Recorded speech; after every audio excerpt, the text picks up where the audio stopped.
You see that traffic has picked up out there, and you see a little bit of snowfall as well. Some of that is people, leaving from work, trying to make it home, but a lot of people are heading back home after the holidays. And we know over the weekend, we were slammed with a crazy snowstorm here, and the airlines apparently are still trying to catch up, and now more snow is on the way. That is where we find our very own Kasey Chronis in the midst of it all, right in the thick of it at O'Hare International Airport. Kasey, I see a lot of people behind you, a lot of people trying to make it back home. Tell me, what are some of the stories that you've heard from people? Because we know there's been a decent amount of cancellations over at O'Hare. Oh, Tia, people are just keeping their fingers crossed as they enter through these doors here in Terminal 1. We can see outside, and it looks like a mess. The roads here are just super wet, and the snow is coming down as people are getting dropped off and really not knowing if they're going to even make it out tonight, because we are just about to hit 200 cancellations in or out of O'Hare for the day. This, of course, doesn't compare to Saturday when there were more than 1,200 cancellations during that winter storm. But still, this is impacting a lot of people today. And not only 250 cancellations here at O'Hare, but we've just hit 800 delays. And these numbers we are expecting are only going to tick upward. Now, we've heard from several passengers today. One man we talked to, and you'll hear from him when you tune in again at 4 o'clock to our newscast. But he is from Virginia. He's traveling to Fargo, North Dakota. He's been stuck here at the airport for more than 24 hours. This was supposed to be a connecting flight. Turns out that was canceled. So he spent the night at the Hilton, checked out. This morning's flight got canceled again, so now he's heading on back over to the Hilton, and fingers crossed, there is still a room for him. Yeah, and hopefully, a lot of people may be in that situation. They may not even have the money, to pay for an airport or pay for a hotel 2 days in a row. What are the airlines saying during all of this? And that is exactly right. I asked him, who's paying for that hotel room? And he said it's coming out of his own pocket. I think he said $178 a night. And as you mentioned, a lot of people cannot afford that. He even mentioned room service is so expensive at the hotel that he tried to DoorDash something. That took over an hour. So he came back to the airport, and he was actually going to go through security to get some food here at the airport because he's without a car, isn't from the area, doesn't want to venture out. And Ubers, of course, are also expensive. So these are all added expenses that people are incurring. Now, a lot of airlines are giving vouchers for flight cancellations, things like that. But of course, weather is not something that they can control. Over the weekend, United did provide a waiver, but those were only valuable for days that you were traveling through yesterday. So unless they issue a new waiver for people who had flights through yesterday, they can go to United and search that and figure out how to change their flights without penalty here. But, a lot of people are going to be out of a lot of money here. No, very good point.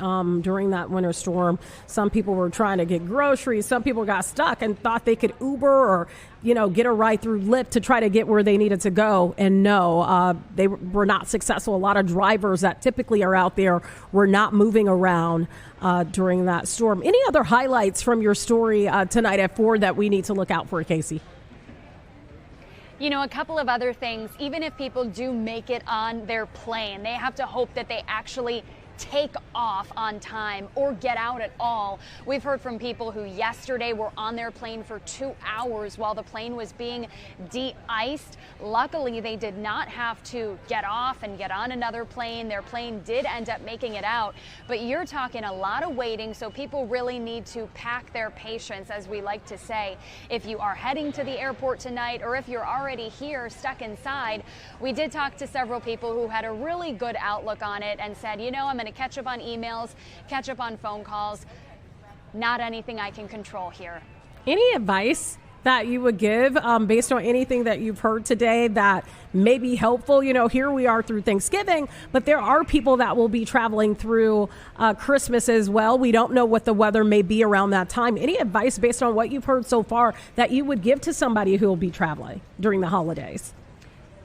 Two websites that you'll want to keep tabs on: Fly Chicago, and that is just for Midway and O'Hare, keeps track of average delays, average wait times. For example, average delays at O'Hare right now, according to that website, are about 27 minutes. That's arrivals and departures, but that'll kind of give you a better idea of how long you might be delayed, even if it says your flight is on time. Another website, Flight Aware, and we have been using both of these sites to track what is going on.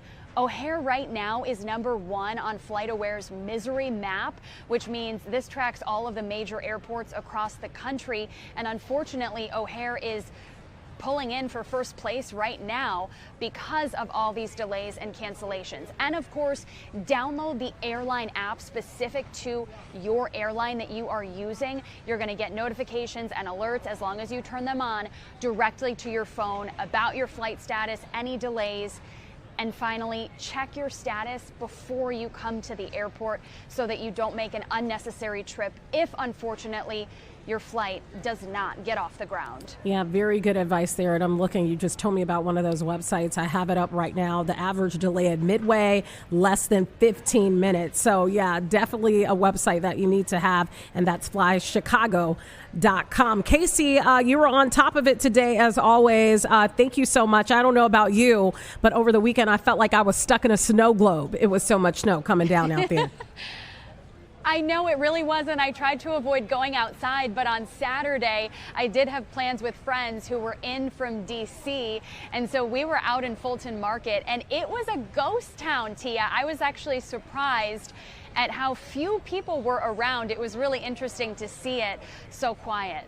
Yeah, I don't advise for people to go out there if they don't have to, but I did go out on Saturday to do some last minute shopping stuff I needed to do. And I said, wow, you guys opened up for me. And I said that because there was no one there but the workers. No one. No one. Yep. So good advice there. And we found too that several places were closed because of the storm as well. So, you know, we always have to stay on our toes during these winter weather events. Absolutely, we do. And make sure, I know I'm going to sound like a mom or even a dad, but make sure you check your tires if you're going to be traveling, your oil levels, make sure you have some gas, and also make sure those wipers are working. And don't be like my coworker. Yep. I have a coworker that sits next to me, Brad. He does not wear a coat because he goes from his garage to the parking garage here at work. And I said, well, what happens if your car breaks down? What would you have to put on in this cold weather? Nothing. So have a coat, gloves, all the things. You need them no matter where you are. Kasey Chronis, always a pleasure. You're always on your A game. We appreciate you on Chicago Live. Thank you, Tia.